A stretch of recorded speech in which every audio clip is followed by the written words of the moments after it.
Welcome back to the Digital Circular Collaboration tool.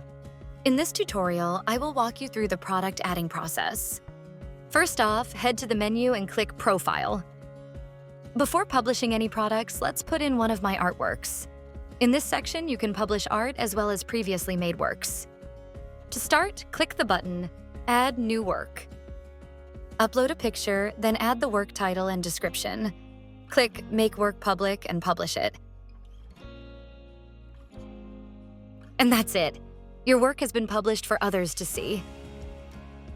Next, let's publish your first product. Head back to your Profile section and click the subsection My Products.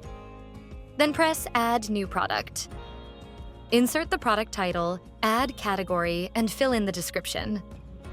For now, the products cannot be purchased through the platform, so add the link in the description or write to contact you personally for buying the product. Next, indicate whether your product is digital or physical. And then check one or more of the following boxes if your product is made based on circular economy principles. This will help you to raise awareness on your product's quality.